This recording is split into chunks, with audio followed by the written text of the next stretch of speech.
madame, bonsoir messieurs, bienvenue dans Politique à la carte. Ce soir, comme chaque semaine, nous nous retrouvons pour analyser, pour comprendre la situation politique en République démocratique du Congo. Ce soir, vous le savez déjà, l'actualité est dominée avec cette histoire, cette affaire de l'opposition. Dernièrement, c'était les marches tenues par l'opposition, les sittings au niveau de la Commission électorale nationale indépendante. Aujourd'hui, ce qui fait la une, c'est l'arrestation du conseiller de Moïse Katumbi, Salomon Kalonda. Voilà, la situation politique est en ébullition.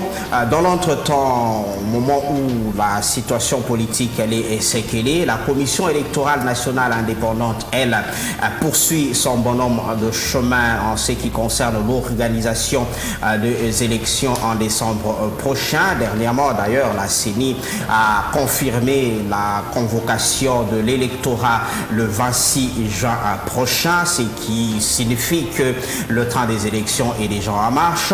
De l'autre côté, à l'est de la RDC, nous avons la situation sécuritaire que l'on connaît avec les rebelles, les terroristes du M23, le déploiement des troupes étrangères à l'est de la République démocratique du Congo. Voilà un peu le tableau que présente aujourd'hui la République démocratique du Congo. Et au regard de tout cela, comment peut-on envisager des élections en bonne et due forme en décembre 2023 prochain? Est-ce que cela est possible? Si cela n'est pas possible, qu'est-ce qu'il faudra faire? Voilà un peu autour de ça que nous allons en parler. Nous allons tabler ce soir, échanger dans Politique à la carte. Comme vous le savez, je ne le fais pas seul. Je reçois des gens avec qui nous parlons des sujets d'actualité en République démocratique du Congo.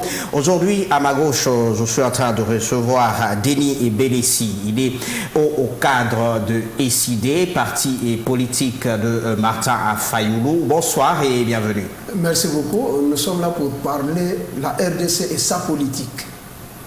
Merci. En face de vous, vous allez retrouver Siboaboa Akab. Il est au cadre du parti au pouvoir, l'UDPS. Bonsoir et bienvenue. Bonsoir, Monsieur Narcisse. Bonsoir, mes co-débatteurs. Mes respects à toutes celles et ceux qui nous suivent en ce net moment. Merci pour l'invitation. Aimer le Congo, aimer les Congolais. Ça c'est pris que nous allons vaincre. Voilà, et pour essayer un peu d'avoir une analyse un peu des partis, de toutes ces tendances politiques, je reçois sur ce plateau Héritier Maïla, il est analyste politique. Bonsoir et bienvenue. Bonsoir Narcisse, merci pour l'invitation. Bonsoir également aux téléspectateurs de Malaika Télévision. Alors, sans plus tarder, nous allons commencer cette émission. J'aimerais que tout un chacun fasse un état de lieu de la situation politique et sécuritaire en RDC actuellement. Et qu'est-ce que cela inspire? Je vais commencer avec vous, Denis Belessi. Au regard de tout ce qui se passe, qu'est-ce que vous avez à dire par rapport à la situation, d'abord politiquement parlant? Merci beaucoup. La RDC n'évolue pas par manque de culture politique. Les politiciens congolais ne font pas évoluer ce beau pays qui est facile à développer. Un pays en multiples cultures, un pays dont sa population est jeune, 80% de sa population est jeune, un pays plus beau qu'on devait prospérer facilement, avec des cours d'eau, la géographie, les reliefs, tout abordable, mais les gens n'évoluent pas par manque de culture politique. Notre politique, ça se ressemble toujours par rapport aux événements. Nous sommes en train de vivre la politique de 1960 après la mort de Lumumba. Nous sommes en train de vivre encore de nouveau la politique de 1960, de 1990, lorsqu'on devait aller à la conférence nationale souveraine. Et c'est cette même politique qu'on a vécue de 2014 à 2016. C'est la politique que Félix est en train de planter encore aujourd'hui en RDC. Toujours dommage, malheur partout. Il n'y a pas une bonne culture politique. des perquisitions de maisons en cascade. Qu'est-ce qui vous fait dire qu'aujourd'hui on regresse? Parce que le tableau que vous venez de peindre, c'est un tableau où vous présentez les choses en train de régresser. Vous parlez de 1960. Qu'est-ce qui vous fait dire cela? Aujourd'hui, ce qui est dangereux, plus grave, puisque c'est un parti démocrate qui est au pouvoir et la RDC, c'est la République démocratique du Congo. Nous ne voyons aucun signe de la démocratie maintenant. L'intolérance, premièrement. Donc, il n'y a pas la culture de tolérance au milieu de la politique. Voyez tout ce qui venait de se passer. Les arrestations en cascade, les innocents, et mauvaise procédure. Même l'armée est en train de perquisitionner des maisons des gens ou liés en place des parquets. On ne sait pas si c'est la DEMIAP qui dirige la justice ou bien c'est les cours et tribunaux qui dirigent la justice. Là, vous parlez de l'affaire Salomon Kalonda. Oui, de l'affaire Salomon et la perquisition de la maison de Moïse Katumbi aussi. On a vandalisé aussi le siège de la Fondation Musée. Vous savez qui représente le musée dans ce pays? C'est une icône qu'on doit quand même respecter ses valeurs et garder sa dignité. Mais ils sont allés là-bas, ils ont vandalisé. Et l'insécurité dans tous les coins, même là où le président, devant la résidence, la maison du président de la République, il y a l'insécurité. À Kwamoutou. Donc les mêmes méthodes qu'on avait utilisées en 2018, avant les élections, de créer l'insécurité à Kamouena Safou et créer aussi l'insécurité à Yumbi. Et aujourd'hui, on a créé les mêmes méthodes à Kwamoutou. Et les mêmes insécurités ici chez nous au Katanga, les mêmes insécurités dans tous les coins de la République, on ne sait plus. Là où vivre.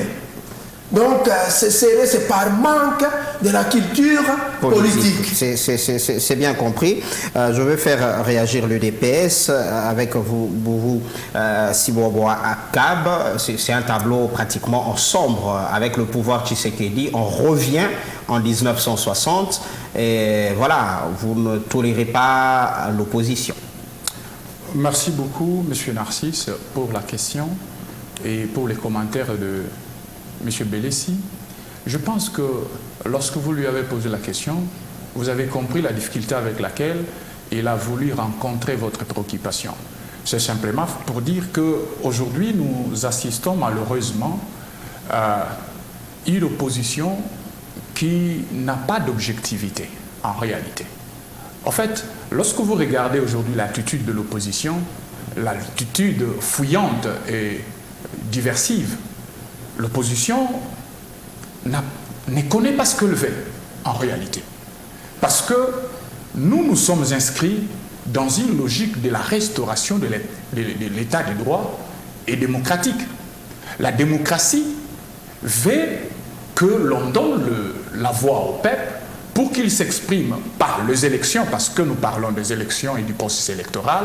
Mais vous comprendrez avec moi que l'opposition a multiplié plusieurs stratagèmes afin d'éviter, bien entendu, le processus électoral. Vous allez vous rendre compte qu'à la date d'aujourd'hui, les opposants exigent la redéfinition, la recomposition du bureau de la CENI. Les opposants exigent, à la date d'aujourd'hui, alors que nous avons déjà la loi de répartition des sièges qui est envoyée au Sénat. Que vous avez fait passer en force. Mais nous devons tenir au calendrier, M. Narcisse. Nous ne devons pas suivre les quelle que soit la qualité des choses, voilà, de cette loi, il faut s'en tenir au calendrier, combien même il y a des contestations. Ce n'est pas parce que l'opposition a fait le choix des faux fuyants, de fuir le processus électoral, que nous devons mettre des compromis autour des délais constitutionnels. Donc, à partir de ce moment-là, vous devez comprendre que pour nous, l'UDPS, nous ne pouvons pas négocier autour des délais constitutionnels. Le chemin dans lequel s'inscrit l'opposition aujourd'hui, c'est un chemin très dangereux, du point de vue d'abord de leur propre rhétorique. Parce que cette rhétorique est, à mon point de vue, bigarrée. Premièrement, elle est insensée, la rhétorique de l'opposition, du fait qu'elle consiste à diaboliser les processus électoraux et à manipuler l'opinion publique autour de ces processus électoraux, contre ces processus électoraux. Deuxièmement, cette opposition est en train de s'improviser, à décourager les rares personnes qui pouvaient les soutenir l'opposition. Parce que je fais partie du petit peuple et je suis issu du bas peuple. Lorsque je courtise nos compatriotes qui soutiennent l'opposition, aujourd'hui certains disent clairement, au regard de position ambiguë de l'opposition, que le processus électoral est déjà bouclé, les gestes sont faits, moi je n'irai pas voter. Vous voyez? Donc la rhétorique de la diabolisation du processus électoral, de la victimisation qu'opte l'opposition, est de sa faveur. Est-ce que ce que vous êtes en train de développer maintenant là, c'est ce qui justifie toutes ces répressions dont on a assisté, et selon l'opposition, répression de marche, des sittings, voilà, l'arrestation de certains cadres de l'opposition. Est-ce que c'est ce qui justifie tout cela? Il n'y a pas à faire de rapprochement entre l'interpellation de M. Idi Kalonda et les marches de l'opposition. Et d'ailleurs, parce qu'il faudrait qu'on en parle, lorsque l'opposition convoque sa marche du 20 mai, nous avions compris que c'était une marche pacifique et des revendications citoyennes. Mais curieusement, à la date d'aujourd'hui, nous comprenons que la marche de l'opposition était une marche armée. Vous avez la preuve que M. Matata Pognon a revendiqué qu'au cours de ces marches, l'une de ces marches, il y avait des gens armés parmi les opposants. Non, un garde du corps, c'est normal. Bien sûr, il était policier, il doit être armé. C'est son travail de garder. Vous comprendrez que la démocratie aujourd'hui, avec l'UDPS, au-delà du fait que les opposants n'ont pas la culture démocratique de la revendication pacifique, parce que vous avez compris, avec le président national et député national de SID, Martin Fayoulou, qui, dans une vidéo virale, appelait les Koulouna et d'autres manifestants à lapider la police, à caillasser la police. Donc cette culture de l'intolérance, cette culture de la diabolisation, de mettre la poudre au feu, c'est ça la culture de l'opposition actuelle, qui est un manque de discours politique pour fédérer l'opinion publique afin de faire revendiquer une alternative.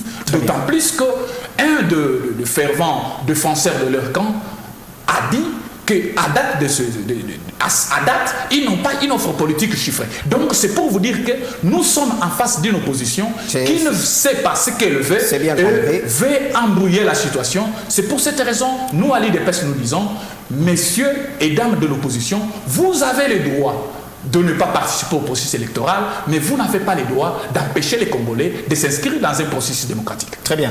Héritier Emaïla, quand vous observez le monde politique aujourd'hui en RDC, avec tout ce qu'on a comme actualité politique, d'emblée, qu'est-ce que ça vous inspire? Est-ce qu'on va vers des jours meilleurs?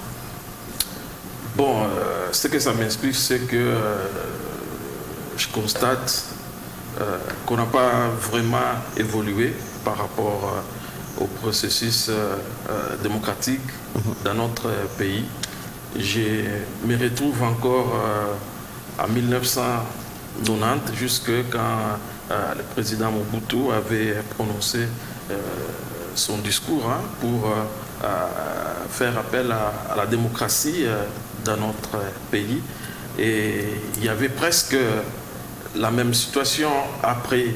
À la seule différence, c'est qu'aujourd'hui, c'est l'Union sacrée qui est au pouvoir, et à l'époque, c'était l'Union sacrée de l'opposition radicale qui n'avait pas le pouvoir. Et à chaque fois, c'était les mêmes qui étaient à l'opposition à l'époque, aujourd'hui qui sont au pouvoir. Oui, et à chaque fois qu'il y avait des manifestations, il y avait des répressions.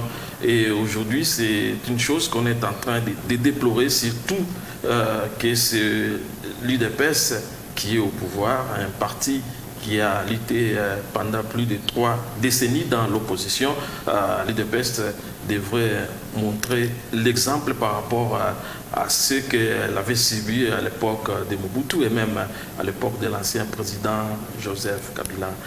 J'ai mal de constater ce qui se passe actuellement parce que personnellement, bon, je n'étais pas très grand, mais quand même je suivais la politique, j'ai vu. Je me rappelle d'un meeting tenu ici à la place de la gare par Frédéric Kibasa-Maliba, qui était le président de l'UDPS à l'époque. C'est qu'à Kinshasa, après une manifestation, le président Mobutu avait envoyé sa garde qui avait lancé une roquette vers sa maison et l'un de ses fils était décédé. Et aujourd'hui, avec toute cette expérience, je crois qu'il y a des choses qu'on ne devrait plus encore vivre dans notre pays. Mais si nous nous retrouvons encore dans la même situation où l'opposition ne s'est pas manifestée librement, je ne vois pas qu'on est en train d'évoluer. Aujourd'hui, nous sommes toujours face à une politique de débauchage. Il n'y a pas, on ne poursuit pas un idéal. Les gens sont là en train de chercher des positionnements, en train de chercher comment nourrir son ventre. C'est ce que nous disons. Les gens se battent juste pour nourrir les ascaris. Donc, au lieu qu'on puisse privilégier les idées. Et vous voyez aujourd'hui, les gens font la politique sans conviction. Et je soutiens ce que M. Bélessi a dit. Nous sommes comme à l'époque de 1960. Il n'y a pas la poursuite des convictions politiques, mais vous regardez aujourd'hui, pratiquement comme en 1960, les partis politiques étaient confondus avec des associations socio-culturelles.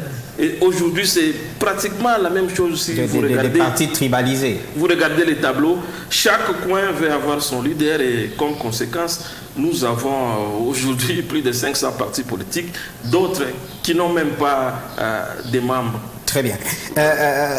J'aimerais quand même qu'on parle de vous, de l'opposition. C'est bien beau hein, d'accuser le pouvoir de régresser, de revenir en 1960. Mais est-ce que vous-même, dans tout ce que vous êtes en train d'entreprendre, vous entreprenez cela de manière citoyenne? Oui, c'est pourquoi on dit que l'opposition y a pété. On nous appelle l'opposition à péter, puisque nous sommes vraiment républicains. On n'a aucune idée de la violence. Vous avez vu vous-même quand le président avait appelé aux consultations. Moïse Katumbi et son parti avaient accepté de donner tout ce que le président avait demandé. Il a offert à président 76 députés. Et Jean-Pierre Bemba aussi avait fait. Nous étions du côté opposition. On a dit, bon, Fayoulou, lui, il reste d'abord du côté opposition. Mais à la CENI, vous avez refusé d'y aller, hein, quand on vous a invité dernièrement. Non, à la CENI, puisqu'il n'y avait pas d'abord une bonne négociation entre les confessions religieuses. Et nous, en RDC, on sait qu'il y a des confessions religieuses qui sont du côté opprimé. Il y a l'église catholique et l'église protestante. Nous avions vu la lutte menée par Cardinal Maloula. Nous avons vu la lutte menée par le Cardinal Mosengo et l'Église catholique. Et c'est grâce à l'Église catholique et protestante qu'on avait arraché ces pouvoirs en place, puisque l'opposition était en réalité affaiblie. C'est l'Église qui nous avait réveillés avec des sons de cloches, tout ça.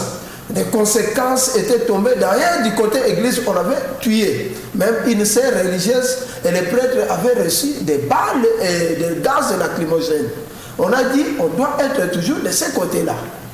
Les églises, les associations n'étaient pas d'accord avec les choix de Denis Kadim.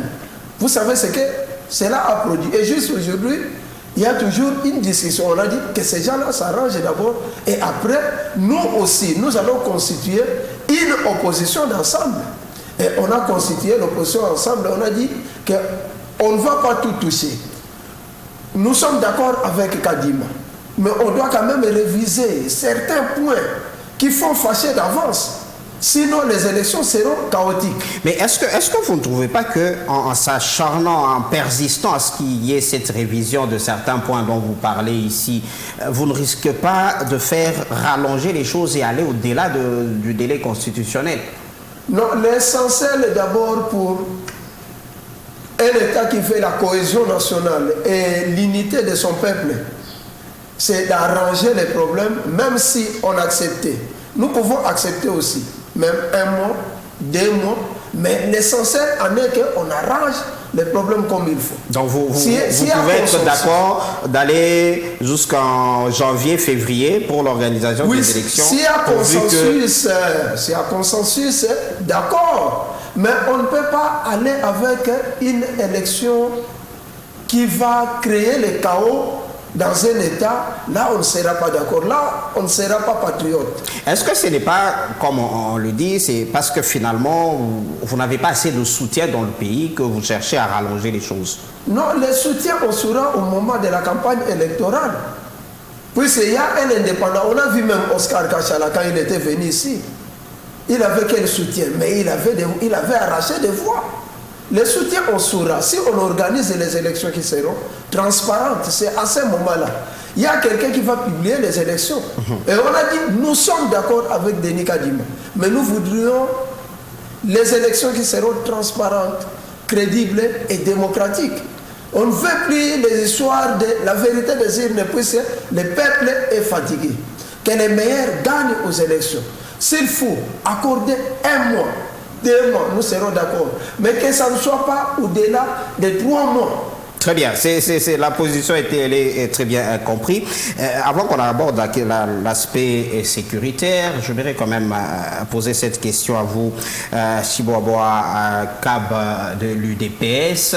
Est-ce qu'aujourd'hui, au regard de tout ce qui se passe, l'UDPS, vous êtes fiers d'appartenir, d'être les descendants d'Étienne Tshisekedi Wamulumba? Merci beaucoup. Très fier. Avec toutes ces répressions, je dis gaz lacrymogène, arrestation? Très fier d'appartenir à la famille politique du grand maître Étienne Tshisekedi Wamulumba de heureuse mémoire, paix à son âme et gloire à son combat politique que nous avons toujours défendu hier, que nous défendons aujourd'hui et que nous défendrons demain, y compris contre ceux de nôtres qui s'en écarteront. Je dis que pour nous, l'UDPS, la démocratie n'est pas un choix. Pour l'UDPS, la démocratie est une condition de notre existence. Sans la démocratie, nous cessons d'exister en forme de parti politique. Vous comprenez? Lorsque vous regardez la contradiction de Héritier Maïla, lorsqu'il fait la comparaison contradictoire, exagératoire de la situation de 1990, où nous sommes en face d'un régime dictatorial et du monopartisme, déjà ces 2 éléments prouvent en sorte que l'élément comparatif de M. Maïla tombe à l'eau. Et lorsqu'il évoque notamment cette répression à la roquette du meeting du fait Kibasa Maliba, et il le rapproche à la situation d'aujourd'hui où vous devez comprendre que lorsque nous sommes en démocratie, nous ne sommes pas dans l'état anarchique. La démocratie suppose le respect de l'ordre républicain. L'ordre républicain voudrait que lorsque les opposants ou les gens du pouvoir ou la société civile prévoient une manifestation pacifique, la partie qui veut organiser informe l'autorité publique. Ce qui a été fait. Ce qui a été fait. Pourquoi est-ce qu'on informe l'autorité publique? C'est pour que l'autorité publique prenne des dispositions. Premièrement, fixe l'itinéraire en fonction de la gouvernance de la cité. Et deuxièmement, disponibilise les éléments de la police nationale congolaise pour l'encadrement et l'orientation de ceux qui vont manifester. 2 choses importantes dans l'organisation de la marche. Mais qu'est-ce que nous avons remarqué? Au 20, alors que l'itinéraire était bien fixé, les opposants ont refusé délibérément d'aller rejoindre le point du départ de leur marche pour se retrouver ailleurs. Alors que là où ils étaient en Gaba, était censée se dérouler une autre manifestation autorisée le même jour. Donc vous comprendrez que l'opposition actuelle est dans un jet d'une logique de trilogie maléfique qui consiste à la manipulation, à l'intoxication et à la victimisation. Et c'est pour cette raison, nous disons ceci. Il n'y a pas eu répression des marches pacifiques. Certainement, nous ne disons pas que les bavures policières ne sont pas condamnables. Nous avons condamné avec la dernière énergie le fait que les 3 policiers ont passé à tabac un jeune homme de 12 ans, 11 ans. Et ces 3 policiers, la différence de taille, avec tous les régimes qui se sont succédés, vous vous rappellerez, lorsque Rossi Mukendi Chimanga a été assassiné, lorsque Ngandu Isena a été assassiné lâchement dans une cathédrale, il n'y avait jamais ni arrestation, ni ouverture de dossier de ces meurtres. Mais avec l'UDPS au pouvoir, chaque fois qu'il y a bavure policière, chaque fois qu'il y a bavure des forces de sécurité et de l'ordre, vous vous rappellerez de l'agent de la garde républicaine qui avait tiré sur un chauffeur. Toutes ces bavures se sanctionnent par des procès et des condamnations fermes. C'est pour vous dire que nous avons, nous, l'UDPS, aujourd'hui, la double responsabilité. C'est-à-dire l'apprentissage du vivre démocratique et l'encadrement par la sanction. C'est comme ça que nous souhaitons, et c'est comme ça que nous envisageons, inculquer une mentalité, le vivre démocratique. Parce qu'en face de nous, qui sont en face de nous? Nous avons les néo-kabylistes, notamment Matata Ponyo, qui est un kabbyliste, qui était un kabbyliste patenté. Nous avons M. Katumbi, qui était le point focal du kabbylisme ici dans les Katanga. Vous avez été avec lui à l'opposition. Bien sûr. D'ailleurs, nous étions avec lui, y compris dans l'Union sacrée. Par syllogisme, vous l'êtes aussi. Nous n'avons jamais été avec Kabila.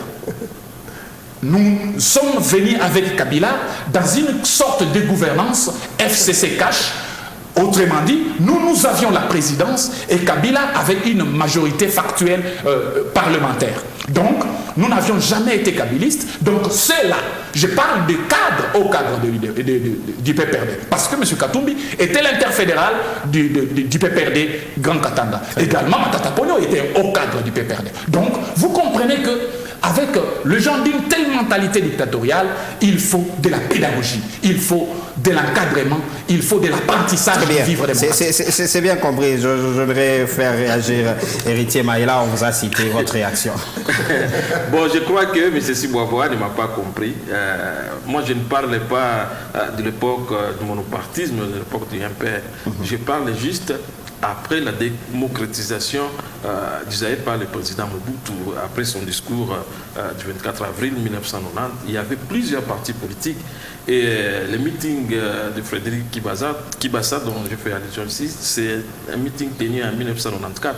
Donc il n'y avait pas de monopartisme à l'époque. S'il veut encore d'autres exemples, je vais donner. On se rappellera de la place Ndonji où Luferi avec Antoine, oui, c'est le boulevard Katouba avec Mwakumwaza, et là il y avait une dame très forte, docteur Astrid Tchikoum.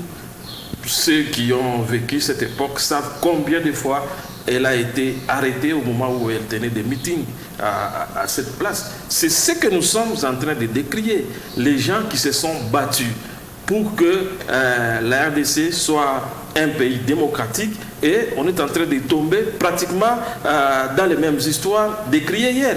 Aujourd'hui, si vous regardez, on est en train de faire du copier-coller Joseph Kabila. C'est la même chose sur le terrain. À l'époque de Kabila, s'il y a une manifestation qui est organisée, eux aussi ils vont organiser d'autres manifestations pour qu'à la fin, qu'il puisse y avoir des désordres. C'est la même pratique qu'on est en train de vivre actuellement. On dit ici que l'opposition était armée, ça ce n'est pas mon problème, mais on oublie aussi qu'il y avait les jeunes de l'UDPS qui avaient marché ce jour-là avec des machettes. Ça aussi, on doit décrier. Nous voulons que la RDC soit vraiment un pays où règne la démocratie. S'il y a un parti politique qui informe l'autorité pour l'organisation d'une manifestation ou d'une marche, pourquoi ne pas les laisser marcher et attendre un autre jour pour que l'autre parti aussi puisse organiser sa manifestation. Là, je crois que le jeu sera démocratique et on ne va pas décrier ce qu'on a décrié pendant les 18 ans de Joseph Kabila. Ce que le peuple congolais souhaitait, c'est qu'il puisse y avoir un changement. Et l'alternance dont on parlait, ça commence finalement à se résumer aux individus. C'est qu'on voulait seulement que Joseph Kabila puisse partir, qu'on puisse le remplacer. Mais dans le système, dans les fonds, sur le terrain, c'est la même chose qui est en train de continuer. C'est ce que nous voulons, que ça puisse arrêter et qu'il puisse y avoir un changement réel. Lorsque on analyse le régime Kabila au régime actuel, qu'on puisse dégager la différence. Mais si on est en train de faire... Il n'y a pas assez de démarcation. C'est pratiquement la même chose. C'est pratiquement la même chose, la même pratique. Très bien. Je sens que vous bouillonnez d'envie de réagir. Patientez, le temps, on va revenir à vous. Denis Bénessi, aujourd'hui, on parle de la pédagogie. Quelque part... on vous apprend qu'il faut respecter la loi, il faut respecter les engagements. Quand on vous donne un itinéraire, il faut savoir respecter cet itinéraire, savoir respecter la parole donnée à une autorité. Nous allons prendre cette artère, vous prenez cette artère, ce qui visiblement n'est pas votre cas. Mais prenons d'abord la géographie de la ville de Kinshasa. Kinshasa, c'est une grande capitale avec 24 communes, donc une seule commune de Maluku, c'est la même superficie que la ville de Paris. Et lorsque vous avez les membres là-bas, pour atteindre le boulevard Saint-Louis, ils doivent commencer quelque part. Et vous demandez aux gens de prendre seulement un itinéraire qui est très loin de la réalité. Lorsque les membres de notre parti qui vivent la commune de Ngaba, pour rejoindre les autres, ils doivent commencer quelque part. Et si vous prenez la population de Kinshasa, on peut parler de la population des grandes personnes, les majeures, c'est dans les 20 millions d'habitants. Mais si on prend avec jeunes, vieux, on peut arriver dans les 80-100 millions d'habitants. Et vous demandez à ces gens-là, toute une équipe de l'opposition d'aller commencer très loin là-bas. Or, l'opposition pouvait avoir des millions de personnes du côté de Tchagou. Mais pourquoi ne pas en discuter la veille avec l'autorité, mais vous acceptez des choses et demain vous dites c'est impossible de le faire. Non, c'est comme M. Héritier venait de dire là. Ils sont en train de marcher sur les traces des empreintes de Kabila. L'imitation des mal. Si Étienne Tshisekedi était vivant, il devait qualifier ce pouvoir en place d'autocratie.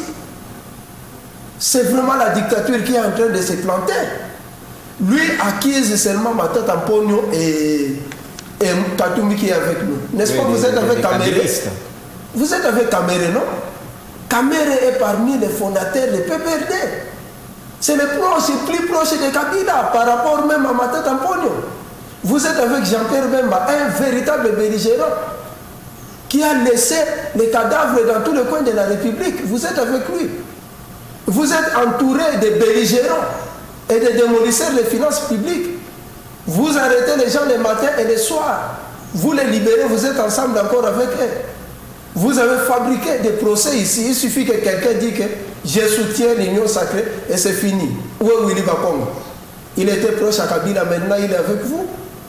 Et Teni Longondo qui était avec vous, un membre de l'IDPS qui a détourné même l'argent des coronavirus. Est-ce que vous avez des preuves de ce? Mais non, mais on l'avait arrêté. On l'avait arrêté pour cet argent-là. Willy Bakongo était parti au Brazza. Oh non, Willy, on va le faire ceci. Et après, aujourd'hui, il est où? Il est avec vous. Si on prend le nombre de gens qui étaient avec Kabila et le nombre de gens qui sont avec nous, vous êtes plein de Kabilistes là-bas. Lorsque vous dites que vous n'avez jamais été avec Kabila, n'est-il pas vrai que le président, partout où il partait, il rendait hommage à Kabila? Même en Tanzanie, il avait rendu hommage. C'est-à-dire, c'est son proche. Et à tout moment, on va plus continuer à parler de Kabila, Maintenant, on parle de votre pouvoir qui est en place. Qu'est-ce que vous faites de la population congolaise? Dans votre même période ici, on a tué les membres de l'IDPS à Lubumbashi, non? Vous êtes au pouvoir. On a tué ici. Les maîtres ne se sont pas cessés. dans votre période. Ici, dans la rivière Kalaviolo, on a ramassé les cadavres des jeunes hommes là-bas. Chaque jour, à Kinshasa, il y a la délinquance qui monte. Les colons coupent même les têtes des gens. Très bien. C'est bien compris. N'accusons pas seulement vos successeurs. Vous avez failli, vous n'avez plus de place, vous n'avez plus d'audience. Attendons, allons seulement aux élections, on va vous battre copieusement. Mais apparemment, vous ne voulez pas aller parce que vous êtes aux élections. Vous êtes même prêt de glisser. Chaque élection, on veut des consensus avant d'aller aux élections. Très bien. Même à leur époque aussi. L'Étienne Tshisekedi demandait toujours des consensus avec Kabila, même avec Mobutu. C'est bien compris. Oui. Siboaboa à Kaba. Merci beaucoup. Je m'en vais d'abord rencontrer M. Ritier Maïla qui pense que nous faisons du copier-coller de la Kabylie, ce qui est une affirmation gratuite. Je m'en vais prouver par 2 ou 3 éléments importants. Rapidement. Premièrement, lorsque vous regardez le régime de Joseph Kabila, vous allez vous rendre compte que lorsque l'opposition voulait marcher, un parti, soit de l'ANP ou du FCC, introduisait aussi une autre demande de marche. C'est ce qui se fait avec les jeunes de votre parti. Dans quel objectif? Dont on a dit qu'ils avaient des machettes. Voilà pourquoi nous disons que nous avons le devoir de l'apprentissage du vivre démocratique. C'est que lorsque le kabylisme improvise une telle marche, c'est dans l'objectif de donner un argument sur un plateau d'or à l'autorité compétente de dire, pour éviter qu'il y ait trouble, nous interdisons toutes les démarches. C'était ça là, le mode opératoire du kabylisme. Mais quand l'UDPS arrive au pouvoir, qu'est-ce que nous disons? Nous disons, nous avons la responsabilité, nous, parce que avant nous, c'était la dictature. Maintenant que nous sommes là, nous avons la responsabilité de nettoyer dans le réflexe de l'agir commun ces craintes dictatoriales. C'est comme ça que nous nous disons. Vous avez demandé une marche, oui. Les autres ont demandé aussi une marche. Les autres encore ont demandé un meeting populaire. Nous vous accordons, chacun prenant son coin. Et si chacun respecte son itinéraire, et la chose va se passer, il n'y aura pas casse. Très bien, c'est compris. Deuxième chose, lorsqu'on parle de la répression de marches pacifiques, mais je voudrais dire ici, mais ce n'est pas M. Maïla qui va me contredire. Du temps de Joseph Kabila, je l'ai évoqué tantôt, lorsqu'il y avait des marches pacifiques, pour ne parler que du 19 septembre 2016, la marche débouchant sur le premier carton rouge au régime de Joseph Kabila, il y avait eu un massacre. Human Rights Watch avait publié un rapport faisant état du recrutement d'anciens M23 pour venir réprimer une marche pacifique de l'opposition à Kinshasa. Et il y a eu beaucoup de morts et nous n'avons jamais vu un procès. Mais aujourd'hui, la différence avec l'administration Tshisekedi qui joue sur les 2 leviers, l'apprentissage et la sanction, c'est que du côté des forces de l'ordre, ils ont ces réflexes de la répression. Mais comment arriver à juguler ces réflexes? C'est par la pédagogie de la sanction. C'est pour cette raison, à chaque fois qu'il y a navire, le pouvoir UDPS sanctionne par le cours des tribunaux. Et deuxième chose, lorsque notre ami Bélessi évoque les cas, notamment de la répression de la marche pendant la période FCC Cash, où nous évoluions dans la conception du pouvoir marionnettiste téléguidé à partir des officines situées dans l'ombre de Kingakati, où c'était à Kingakati où les ordres étaient donnés. Vous vous rappellerez qu'ici à Lubumbashi, on avait décrété un confinement politique. Et pendant cette journée-là, nous avions envahi les artères du centre-ville, désertées par un confinement politique. L'UDPS n'avait même pas renversé une simple poubelle. Mais qu'est-ce qui s'était passé? Un carnage. Pensez-vous réellement que le ministre Kankonde, l'ancien ministre de l'Intérieur, Félix Tshisekedi Tshilombo, président de la République, aurait ordonné qu'on massacre le militant de l'UDPS qui marchait pacifiquement? Non. Mais tous les procès sont en cours. Vous avez évoqué les cas des jeunes fusillés au niveau des Calavion. Mais le procès se passe au niveau de la SNCC. Voilà la différence. Nous ne disons pas que nous habitons le ciel, nous habitons la terre. Notre responsabilité est de vous éduquer, vous de l'opposition, comment se comporter dans une démocratie et sanctionner ceux qui font les actes de dérapage. Très bien, c'est bien compris, on va évoluer, on fait signe que le temps on passe déjà. Nous allons aborder l'aspect sécuritaire avec l'Est de la République démocratique du Congo. Héritier Maïla, vous avez la latitude de revenir sur l'un ou l'autre point évoqué d'ici là, mais par rapport à la situation de l'Est de la RDC, est-ce que cela n'aura pas l'impact négatif sur l'organisation des élections? Nous parlons des élections d'ici 6 mois seulement. Bon, ça fait très mal quand on regarde la situation sécuritaire dans l'Est de la RDC. C'est une situation qui est instable jusque-là, pas de solution.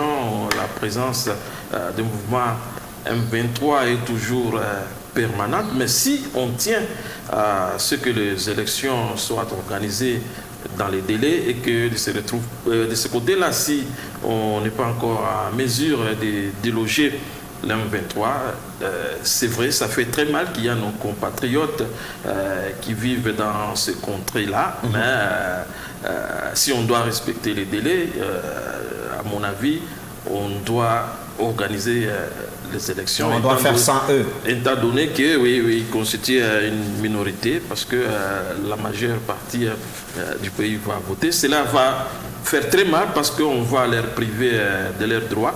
Mais comme il y a un calendrier, il y a un processus qui est déjà en marche, il serait mieux qu'on puisse organiser, à mon avis, les élections dans les délais. J'avais dit que c'est un héritage qu'on doit conserver, le processus électoral en République démocratique du Congo, qu'on puisse respecter les cycles électoraux de 5 ans, ça sera vraiment une avancée pour notre démocratie. Même si l'opposition préfère même glisser de quelques mois pour avoir le consensus. Là, ça va encore retarder les choses. On ne va pas avancer. On sera comme si on était à l'époque de Joseph Kabila avec le fameux mot de glissement. Je préfère qu'on soit vraiment dans les délais parce qu'aujourd'hui, si vous regardez sur le terrain aussi, même ce que l'opposition est en train de réclamer aujourd'hui pratiquement 6 mois, c'est impossible. Ça va créer encore des retards. Et surtout, quand on regarde sur le terrain, aujourd'hui, l'opposition est plus réelle. Il n'y a pas que les 4. Il ne faut pas oublier aussi les FCC, il ne faut pas oublier les nouvelles. Et là, avec Adolphe Muzito, qui tient de son côté à ce que les élections soient organisées dans les délais. Il y a les FCC qui ne participent même pas au processus électoral jusque-là. Ils ne se sont pas fait enrôler, ils ne vont pas présenter les candidats. Ils sont pratiquement en dehors du processus électoral, à part les 4 opposants qui sont dans la course, mais qui demandent à ce qu'il puisse y avoir restructuration du bureau de la CENI, qui demandent à ce que les cours d'appel aussi et la Cour constitutionnelle, parce que c'est là que seront tranchés les contentieux électoraux. Donc, avec tout ça, ça peut nous mettre dans le retard. Vaut mieux capitaliser les cycles électoraux que nous avons, les respecter et qu'on puisse continuer, même si on t'attend. Denis Belessi, on aborde la situation sécuritaire à l'Est. Est-ce que vous pensez que cela pourrait avoir des incidences sur le processus électoral en lui-même, en décembre, d'ici décembre? Mais ça existe déjà. C'est déjà visible. Ça se ressemble toujours aux élections de 2018. Les gens de Beni n'avaient pas voté. Et chez Kabuna Sapo là-bas, on n'avait pas voté. Yumbi aussi. Mais quand même, on avait gardé un temps pour eux. Après les élections, ces gens-là, comme ils étaient déjà enrôlés, et on a laissé une marge bénéficiaire pour eux. Et maintenant, cette insécurité qui est organisée et préparée, puisque M23 était déjà défait depuis 2013. Ça, c'est un nouveau M23. Ce n'est plus les M23 qui étaient venus du temps de Kabila avec d'autres acteurs. Maintenant, ce sont les Willy Ngoma et d'autres personnes. Mais là, c'était de Sultan Makenga et d'autres personnes aussi. Ils ont mis l'État... Organisé par qui? Je prends un peu au mot. Organisé par qui? Mais oui, mais Winnie Ngoma... Et pour quelle fin? Non, mais il y a les objectifs créateurs de M23. Il y a 5 objectifs. Très rapidement. Oui, de faire sortir les minéraux rapidement. Les minéraux, donc les multinationales sont en train de creuser là-bas, en fait, traverser avec au Rwanda. Et si les pouvoirs en place se trouvent en difficulté, on peut créer une histoire là pour chercher les glissements. Et l'infiltration aussi à l'armée. C'est ça qu'ils sont en train de réclamer aujourd'hui, chercher à infiltrer encore notre armée et les pouvoirs en place. Oui, c'est les M. Oui, ça n'existe pas. Et nous disons ceci.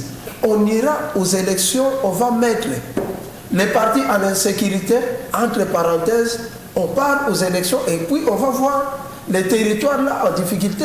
Puis c'est les territoires qui sont aujourd'hui en difficulté. En réalité, c'est les pouvoirs en place qui devaient finir avec ces problèmes. Comme ils n'ont pas fini avec les problèmes des rébellions, c'est-à-dire ils ont failli. Et d'ailleurs, le président lui-même avait dit devant les jeunes de Beni que si je ne termine pas avec cette guerre, donc j'ai échoué. Et la réponse est simple. Si on part aux élections avec des troubles à l'Est, c'est-à-dire Félix a échoué, ça ne sert à rien pour lui de postuler. Puis cette rébellion, c'est la rébellion de son temps. En son temps, il a ouvert le couloir, même aux militaires ougandais, d'entrer dans le territoire congolais sous prétexte d'attaquer les ADF. Et juste aujourd'hui, on ne connaît pas la suite. Et aujourd'hui, Bunagana est entre les mains des rebelles. On voit beaucoup de villages là-bas, un grand territoire entre les mains des rebelles. Non mais et là-bas, même les drapeaux. Bunagana est entre les mains de l'armée ougandaise. Ce ne sont pas les M23 qui sont à Bunagana. Mais non, mais qu'est-ce qu'il faut... Mais quel est le drapeau qui existe là-bas? Est-ce qu'il y a encore le drapeau de la RDC à Bunagana? Non.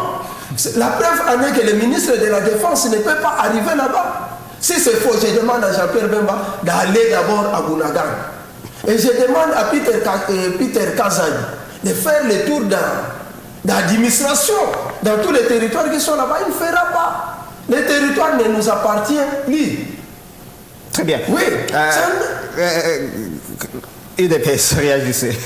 Merci beaucoup. Je pense que vous comprendrez que l'opposition est dans le schéma de l'agenda du chaos. Cet agenda qui est soutenu par l'extérieur.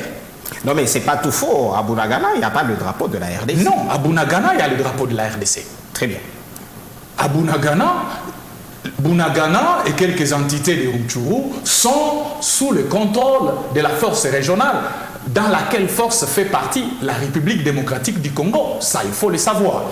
Mais je reviens à la question de l'insécurité pour dire que il y a un agenda du chaos qui était derrière.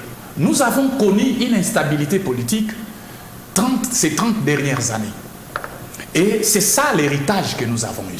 Non mais est-ce que c'est pas un peu facile cet héritage, avec l'argument de l'UDPS de dire voilà, nous avons hérité d'un chaos, voilà pourquoi nous... Est-ce que c'est pas un peu facile ça? On n'a pas hérité simplement d'un chaos. On a hérité du néant. Parce que le chaos, c'est quelque chose qui existe. Mais le néant, c'est au-delà de l'inexistence. Non, mais vous je vais vous dire une chose. Trouvé un pays avec... Je vais vous dire une chose. Toute cette instabilité portait sur des objectifs géopolitiques et stratégiques bien définis. Notamment l'affaiblissement permanent, constant de l'appareil sécuritaire de la République démocratique du Congo. Vous conviendrez avec moi que lorsque votre système immunitaire est mis à plat, vous ne pouvez pas résister à n'importe quelle attaque qui vient de l'extérieur. C'est comme ça que vous avez compris. Depuis l'AFDEL, des tristes mémoires, jusqu'au M23, nous avons connu les cycles de brassage, d'intégration et de mixage au sein des forces armées de la RDC, ce qui a favorisé l'affaiblissement de notre appareil sécuritaire. Mais aujourd'hui, si vous voyez le terroriste du M23 soutenu par ses dirigeants rétrogrades, le criminel multirécidiviste et sanguinaire génocidaire Paul Kagame, qui qui agresse notre pays, c'est simplement parce que Félix Antoine Tshisekedi Tshilombo a tapé du poing sur la planche. Il a dit plus jamais. Très bien. Au sein de nos forces armées, il n'y aura pas d'intégration des messages. On est pratiquement à la fin. Qu'est-ce que vous répondez à ceux qui disent que finalement, vous revenez aux recettes de Joseph Kabila? Aujourd'hui, vous faites appel à SADC. On a vu avec Joseph Kabila, le régime Kabila, SADC. Vous êtes parti à l'EAC, ça n'a pas marché, vous êtes revenu aux recettes de Kabila.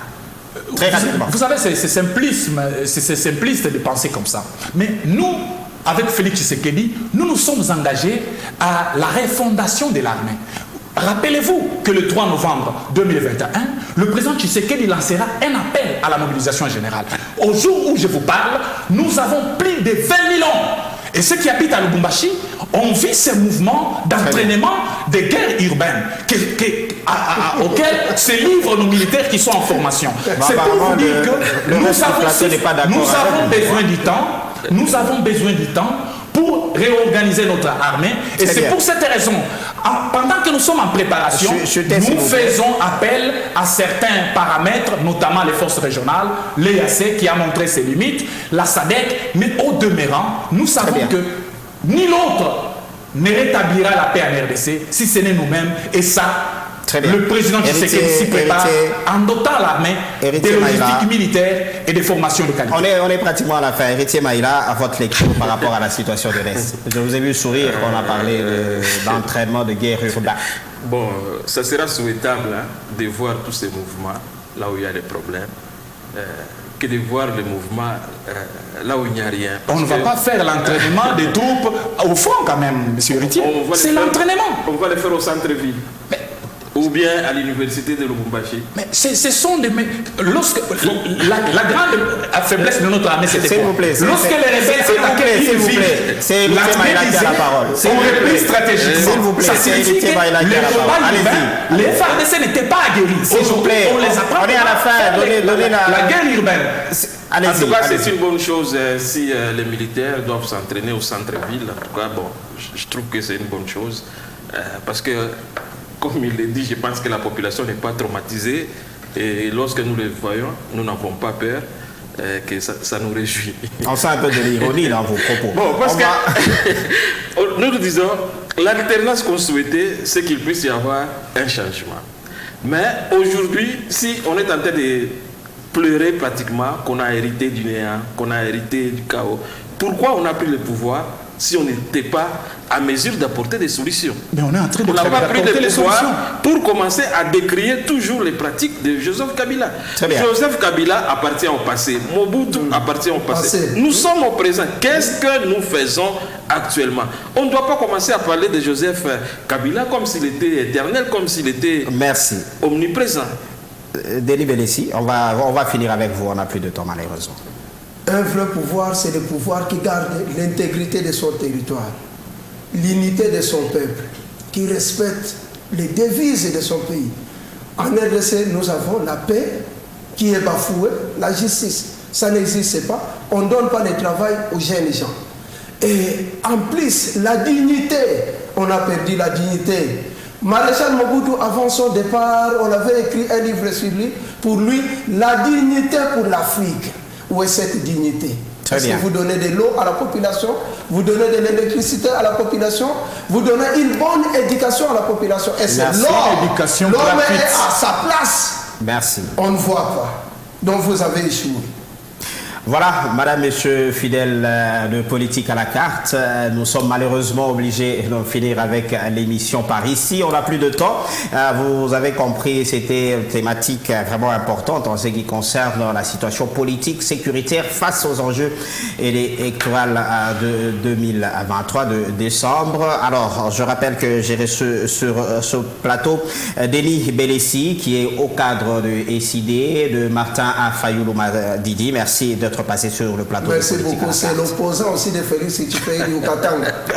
Voilà. Mais pas son ennemi. Hein. C'est bien compris. En face de vous, il y a eu Siboaboa Kab au cadre de l'UDPS, parti au pouvoir. Merci d'être passé. Merci. Aimez les Congo, aimez les Congolais. Nous allons vaincre. Et voilà, une analyse un peu des partis de toutes ces tendances politiques avec vous, Héritier et Maïla, analyste politique. Merci d'avoir répondu à notre invitation. Merci Narcisse, merci également aux téléspectateurs. Mais ce qui me fait beaucoup plus mal, c'est qu'en République démocratique du Congo, on parle beaucoup plus du président de la République. Tous les mots qui sont constatés, c'est le président, mais on oublie le gouvernement qui est un acteur principal. Très bien, c'est très important. Et voilà, c'est pratiquement par là que nous mettons un terme à ce politique à la carte de cette semaine. Le rendez-vous est fixé pour le dimanche prochain, bien sûr, avec d'autres questions, d'autres analyses sur la situation et la politique en République démocratique du Congo. À la semaine prochaine. Au revoir.